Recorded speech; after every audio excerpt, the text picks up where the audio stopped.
Nick Bosa. How is he looking now, John? I mean, he's looked extraordinary. Okay.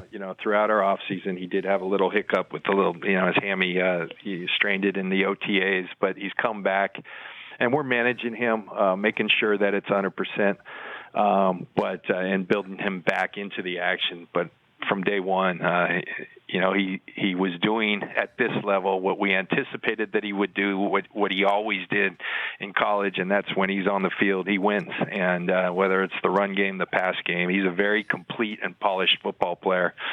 And I think the thing that's always nice when you expect something from a guy like that, and then he comes out and does it. And he's got a lot of work to do. He knows that. But I think the thing we're really proud of him and expected as well is that he'd be welcomed by his teammates, and I think that's the thing that we heard from the teammates at Ohio State, and it has quickly happened here. The guys really enjoy him, and the person that he is as well, and so we're really happy about that. Nick's doing a tremendous job. Why do you got to bring up how much you won in college to me, John? Why do you got to do that?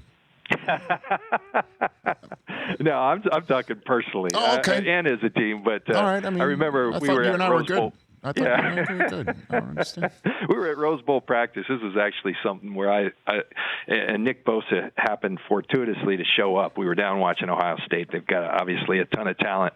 And Adam Peters, our vice president of player personnel, was with me, and Nick happened to be there. And this is the first time he had been around his team. And Adam asked, as we often do, hey, who were some of the toughest guys you played against in your college career? And he looked like kind of deadpanned at Adam and said, I don't know how much film you watched of me in college, but I didn't lose many rushes.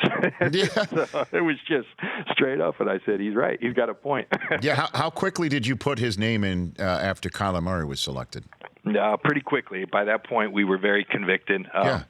It was a tough choice. There was another defensive lineman, Quinnen Williams, who was an extraordinary player, and we had them both as dominant football players and really had an equal grade. Our team needed an edge presence aside from on the other side of D Ford is a guy who we traded for, a very productive player, and I think those two are going to add a ton. And so he just fit for us and handed it in very quickly. Yeah, man. I mean, it's amazing, isn't it, that one team chooses who they hope to be their quarterback of the future, leaving the guy who you hope to put that quarterback of the future on his behind every single time you face him. It's amazing how the draft can work like that, John, huh? Isn't that amazing? It really is. It really is. Yeah. And, I think we were convicted regardless of who Arizona took, unless that guy was Nick Bosa. And there was some intrigue there, but we had a feeling that it was going to be Kyler, and